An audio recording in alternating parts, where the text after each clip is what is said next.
"You'll regret this," the Chinese girl said when the rancher paid $2 for her at the auction. The sun scorched Scorpion Creek until every board, every stone seemed ready to burst into flame. At the center of town, a young Chinese woman stood on the auction platform, wrists bound tight, her skin bruised beneath the noon glare, blood crusted at the corner of her mouth. She wore the tattered remains of a simple tunic and trousers, caked with the dust of a long, cruel journey. Yet her stare remained unbroken, cold, bright, and proud. Men gathered around, their laughter as dry as the wind. "Won't last a week on a ranch," one spat. "Sell her for a cigar." "It's more than she's worth," another barked. Coins clinked. A half-empty bottle was waved as a bid. The trafficker grinned, his teeth yellowed. "She's wild, but still breathing. Who will start?" Then a single voice, steady and low, broke through the noise. $2. The square fell silent. $2 was barely the price of a new pair of boots, or one night's drink at the saloon. The crowd roared with laughter at the foolishness. Through the dust stepped Cole Donovan, a local rancher, his coat streaked with grime, his eyes unreadable beneath the brim of his hat. He laid 2 silver coins on the table. "Not buying her," he said. "Just buying your mercy." He cut the ropes. The woman met his gaze. "You'll regret this," she said, her voice a low rasp. "I won't obey you." "I've regretted worse," he answered. "Not today." The sun sank slow over Scorpion Creek, leaving the town wrapped in a copper haze. The wind carried the smell of hot dust and whiskey, the two things that kept men alive here or killed them faster. Saloons leaned against one another like drunks. Horses stamped in the dirt street, restless under the heat that never quite faded after dark. At the far edge of town stood a modest ranch house with a barn that had seen better days. Cole Donovan lived alone, a man of few words and fewer friends. He was broad-shouldered with hands calloused and scarred from years of hard labor. The right side of his neck bore an old burn, twisted and pale, a souvenir from the war. He never spoke of it. People said he'd once been a soldier, a sergeant under Corbin Thorne before the army disbanded and men scattered like ash. Now, Thorne ran freight wagons and trade goods, though everyone knew half of what he sold, breathed, and bled. That afternoon, when Cole paid $2 silver for the Chinese girl, folks in Scorpion Creek couldn't stop laughing. The fool paid for trouble, they said at the saloon. She'll cut his throat by dawn, but Cole didn't hear them. Or maybe he did and chose to let the noise pass like wind through tin.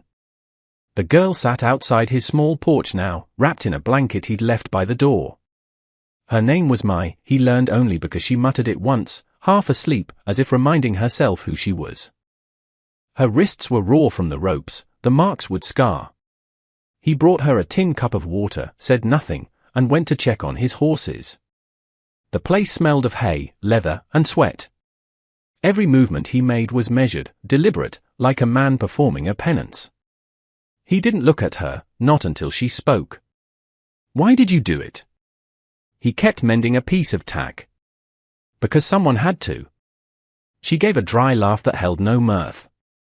"You think $2 buys back what they took?" The awl in his hand paused mid-stitch. The lantern flame flickered. "No," he said quietly. "But it stops one more wound from being made." As dusk deepened, the first howl of wind came down from the desert. Cole stepped outside to latch the barn door and caught the faintest whiff of smoke. Not the clean kind from his chimney. This was wild, greasy, wrong.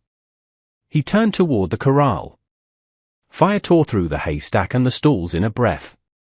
The horses screamed. He ran for the buckets, shouting for help that wouldn't come. Scorpion Creek watched from porches and windows, the same way it had watched the girls' auction, amused, detached, safe in its cruelty. By the time the flames died, the barn was a black skeleton against the night. Cole stood among the ashes, the heat licking at his boots. Behind him, Mai's voice came soft but steady. "I know who did this." He turned. She was staring into the smoke, her eyes reflecting the fire. "It's Thorne," she said. "The one who bought and sold us." The one you once rode with. The night fell heavy between them, and for the first time in years, Cole Donovan felt the weight of a past he had tried to bury rising again from the flames. They left Scorpion Creek before dawn. The smoke from the burnt barn still clung to the wind like a curse. Cole rode ahead, the reins loose in one hand, a rifle slung across his saddle. Behind him, Mai followed on a mare he'd barely managed to save from the fire. She rode straight-backed, silent, a strip of cloth covering the raw wound on her wrist. Neither spoke for miles. The land spread endless around them, brittle mesquite, dry gullies, and far-off ridges blurred by heat. Somewhere behind those ridges lay Diablo Basin, where Cole meant to start again, or maybe finish what he should have long ago. When the sun climbed higher, Mai broke the silence. "You didn't have to bring me." "I didn't," he said without turning. "You followed." Her voice was sharp, like flint striking stone. "You think I trust you?" "I don't need you to." The horse's hooves thudded over dry earth. For a while, there was only wind and the faint creak of leather. Then she spoke again. "Corbin Thorne. He promised my village passage and work. He sold my people into mines and camps." Cole's shoulders stiffened, but he said nothing. "I saw his face that night," she went on, "and the soldiers who followed him, her eyes fixed on his back. Were you one of them?" He didn't answer. The silence was louder than a confession. By noon, they reached the rim of a canyon where the trail split into two narrow passes. Cole dismounted, studying the tracks in the dust. "We'll take the northern route. Less open ground. More hiding places," she said. "For them or for you?" He looked at her then, really looked. The dirt on her cheeks couldn't hide the fierce steadiness in her eyes. "You'll live longer if you stop thinking everyone's your enemy." "Everyone is," she replied and nudged her horse past him. That night, they made camp beneath a cluster of dead cottonwoods. The sky above was clear, black as coal dust, pricked with hard stars. Cole gathered wood in silence while Mai crouched nearby, sharpening a piece of scrap metal into a crude blade. When sparks rose from his flint, she flinched. He noticed. "You've seen too many fires." She glared. "So have you." Neither spoke after that. The wind moaned through the branches, carrying the smell of ash and old ghosts. Before dawn, the sound of hooves woke them both. Cole reached for his rifle, motioning for her to stay down, but she was already moving, silent as a shadow. From the ridge above, two riders appeared, torches flickering. Thorne's men. Cole fired once, hitting a torch, not a man. The flames dropped, scattering sparks. The riders bolted into the dark, shouting curses. When the last echo faded, Cole leaned against a boulder, his breath ragged. Blood darkened his sleeve. "You're hit," Mai said, kneeling beside him. "It's nothing." "Don't lie." She tore a strip from her tunic, pressing it to the wound. Her fingers were firm, quick, unafraid. "Hold still." The sharp, clean scent of a crushed herb filled the air. She'd found it growing between the rocks to stop the bleeding. His voice came low, strained. "You've done this before." "For others," she said. "Not for men like you." He tried to speak again, but his words tangled into a groan. Fever climbed fast. She laid him down near the fire, watching his face twist in pain. Then, in the half-light, he muttered through clenched teeth words she wasn't meant to hear. "I burned it. The camp. Children were inside." She froze. The world seemed to fall silent except for his ragged breathing. By morning, the fever had broken. He opened his eyes to find her sitting a few feet away, the knife across her knees, staring at the horizon. "You heard?" he asked. She didn't look at him. "I did." "Then why am I still breathing?" Her voice was steady, almost weary. "Because mercy isn't obedience. And hate doesn't feed the thirsty." He said nothing more. The desert wind moved between them, hot, dry, and alive. That day, when they rode on, she no longer followed 10 paces behind. She rode beside him. The trail carried them deeper into Diablo Basin, where the land shimmered like hammered copper beneath the heat. Days blurred together, dusk by daylight, cold by night.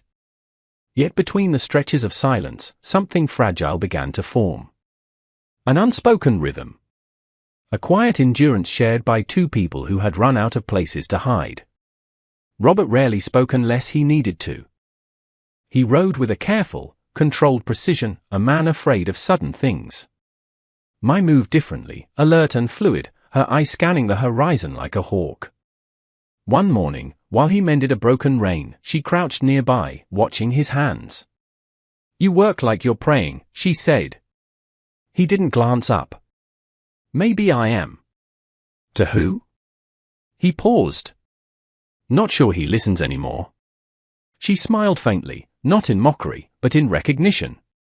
"Then you understand the gods I know." Their voices faded into the hum of the desert. The world around them was vast but no longer empty. At dusk, they reached a dry arroyo where faint water trickled beneath the sand. Cole dug a shallow pit, coaxing out a slow seep of brown water. Mai crouched beside him, letting the cool mud soothe her wrists. "You could have left me," she said suddenly. "I tried," he admitted. "Then why didn't you?" He met her gaze, steady and tired. "Because when you look at me, I see everything I ran from." She studied him for a long moment, then turned away. "That's not a good reason." "It's the truth," he said. 2 days later, they crossed a stretch of salt flats that glowed white under the sun. Cole's sleeve was stiff with dried blood, his wound healing slowly. Mai insisted on cleaning it each night, her hand steady even when his breath hissed through his teeth. "Your people taught you this?" he asked once. "Yes," she said. "Before they were scattered."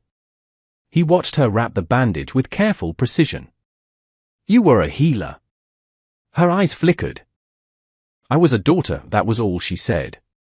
By the fourth night, they reached the foothills of the Serpent Spine Mountains. The air was cooler here, the rocks turning black and jagged under the moonlight.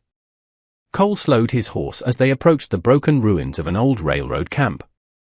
The crumbled shacks and rusted tracks still bore the insignia of the company he'd once served as a guard for. He stopped, staring at the collapsed mess hall. "I knew this place," Mai's voice was low. "The men who raided my settlement wore that same mark."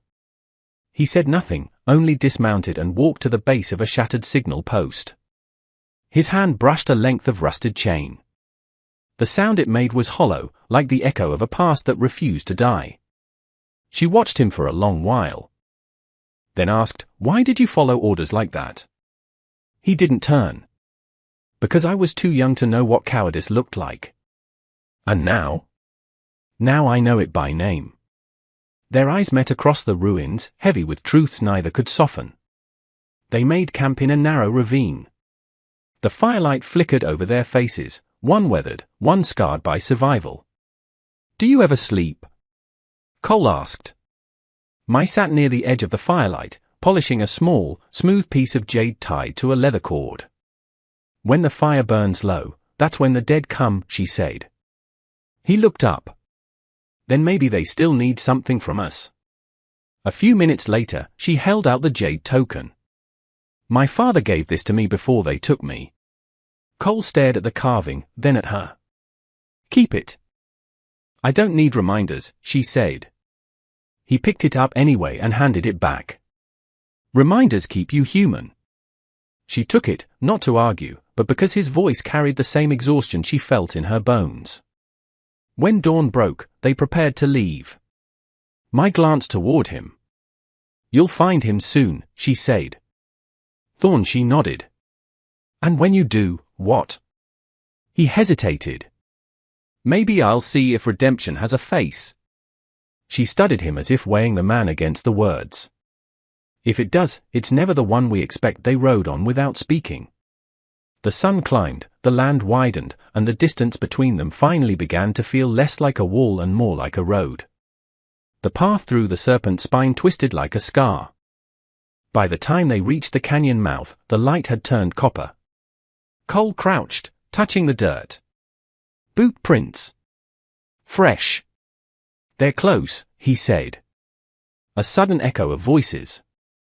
4 riders appeared from behind a ridge, rifles glinting. Thorne's men. Cole pulled his gun. "Stay behind the rocks." Mai ignored him. She drew her sharpened blade, holding it low and ready. The first man charged. Cole fired, hitting his shoulder, sending him tumbling.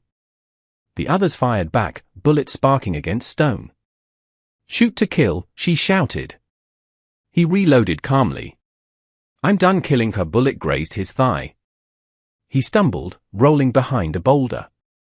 Mai darted out, a blur of motion, distracting one man while Cole fired again, hitting the rifle out of another's hand. "You'll die trying to be a saint," she hissed, dropping beside him. He looked at her, sweat running down his neck. "Better that than die as what I was." They fought until the canyon fell silent. 2 men lay still, another had fled. Cole leaned against the rock, breathing hard. "You could have finished them," Mai said. He shook his head. "You think blood answers blood?" "I thought so, too." Until the day I watched it dry for a moment, anger flickered in her eyes. But beneath it was something else, a recognition of the same torment that lived in her. By nightfall, they reached an abandoned trading post. Inside, on a dusty shelf, Mai found a bundle wrapped in cloth. She unrolled it and froze. Inside lay a silver bracelet, tarnished but unmistakable, carved with a delicate lotus blossom. Her fingers trembled as she lifted it. Cole stepped closer. "That's yours?" Her throat tightened. "It was my mother's," he nodded. "Then take it." She did. And for the first time since he'd met her, her eyes glistened. "Why would you do this?" "Because you were meant to have it," he said simply. "Not men like Thorne." "Not me." She turned the bracelet in her hand. "You think this forgives you?" He shook his head slowly. "No. But maybe it lets me remember without lying." The following evening, Cole and Mai reached the edge of Big Bend territory. Below, hidden among the boulders, smoke rose from a cluster of shacks. Thorne's new stronghold. "He's down there," Mai watched in silence, her jaw tight. "And 6 men with him," Cole added. She gripped her knife. "Then we end it tonight." He caught her wrist. "No. Not like this." Her eyes flared. "You'd let him live." "I'd let you live," he said, his voice rough. "Killing him won't free you from him. It never does." She pulled away, trembling. "He took my father. Sold my mother, my brother." "I know," Cole said. "And I helped him once. But if you spill his blood, you'll carry his shadow." "I've carried it long enough." She looked at him then, truly looked, seeing not the man who'd once served Thorne, but the one who'd chosen to face him now. The firelight caught the silver bracelet on her wrist. Her hand lowered. "Then we finish this your way." The storm broke over Big Bend just before midnight. Through the blur of lightning, they moved like shadows toward Thorne's camp. A half-collapsed shack stood at the river's edge, lamplight leaking through its cracks. Inside, Thorne's rasping laugh rose above the storm. They slipped past 2 guards, silencing them without a sound. Cole kicked the door open. Thorne looked up, eyes narrowing. "Well, hell. Cole Donovan. Thought you'd burned up with your conscience. You should have stayed dead to me, Corbin." Thorne laughed. "And miss this? You always were the soft 1-inch." He lifted a revolver from the table. "Guess you came to fix that." Mai emerged from the shadows. The sight of her made Thorne freeze, then smirk. "The little stray lives. I remember the ships, the look in your father's eyes." Mai's hand went to her knife. "Don't." Cole's voice was sharp. "She burned them alive." Thorne sneered at Cole. "And you think one good deed makes you clean?" The room pulsed with thunder. From outside, a gunshot cracked. One of Thorne's own men, panicked, had fired through the doorway. Chaos erupted. Robert lunged, shoving Mai aside as a bullet ripped through the wall. The lamp toppled, flames spilling across the floor. Thorn turned to run, but one of his men, frightened and greedy, raised his gun. "The gold's mine, old man." The shot hit Thorn square in the chest. He fell backward, crashing into the burning table. The others fled into the storm. Mai stood over the dying man. For a long moment, she said nothing. Then she sheathed her knife. "I won't let you take more of me," she whispered. Cole watched the flames curl around the shack. He found the ledger, a small, water-stained book beside Thorn's hand. On one page, in a faded scrawl, he saw a name, and taken to Santa Fe mission. He turned to Mai. "Your mother." She looked at the words, her expression unreadable. "She's alive." "Maybe," he said. "Or maybe this is the only proof she ever lived." Mai took the book gently. "Then we follow this trail." Cole nodded. "We will." Lightning split the sky as he pulled her from the collapsing shack, and they ran into the rain together. The road north wound through weeks of silence and sky. The desert slowly gave way to pine and thin mountain air. The mission appeared one morning through a curtain of fog. An old woman tended a small garden, humming to herself. When Mai called out, the woman turned slowly. Her hair was silver white, her face lined but strong. One eye was clouded with blindness, but the other fixed sharply on the girl approaching. A heartbeat passed. Then the woman dropped her shears. "Mai?" The name trembled out of her, a prayer forgotten too long. Mai stopped, her throat too tight to speak. She nodded once. The woman's hands rose, weathered and shaking, as they found her daughter's face. "They said none survived. But I knew. I knew the son does not die." Mai fell into her mother's arms, silent tears cutting paths through the dust on her skin. Cole turned away, giving them their privacy. Later, and spoke of years lost, of being sold to missionaries. "And your brother?" Mai asked. An's lips trembled. "He was taken east. Texas," they said. "A boy named Sean." "Then he's still somewhere under the same sky," Mai whispered. Cole stood in the doorway. He stepped forward, holding out the ledger. "It's yours now." Mai took it. "You found what you came for," she said. "Forgiveness." He shook his head. "Not forgiveness. Just the courage to live without it." Her lips curved into a faint smile. "Then maybe that's what forgiveness really is." Days passed. Cole helped mend the mission's fence and forged new hinges for the chapel door, finding peace in the rhythm of his work. 1 week later, Mai stood beside the river that ran behind the mission. She watched Cole hammering the final nail into a new horseshoe, sparks flying. She crossed the river stones toward him. "Do you remember what I said in Scorpion Creek?" she asked. "That I'd regret buying you," he said with a crooked smile. "And that I'd never obey you." He looked up. "You haven't." She reached into her satchel, pulled out 2 silver coins, tarnished, their edges worn smooth, and set them on his anvil. "Then I'm paying you back." He frowned. "For what?" "For the fire you stopped. For the road you shared. For not asking me to be anything but myself." He touched 1 coin, then her hand. "You don't owe me." "I know," she said softly. "That's why it matters." The sky that evening burned the color of iron and blood. They stood together on a ridge, the scent of pine and forged smoke mixing in the air. "When people see scars, they think of pain," she said, looking toward the horizon. "But the land has them, too, and it still breathes." He nodded, following her gaze. "Scars mean it lived." She turned to him, a rare, small smile on her lips. "Then so do we." The sun slipped behind the mountains, leaving the sky streaked with fire.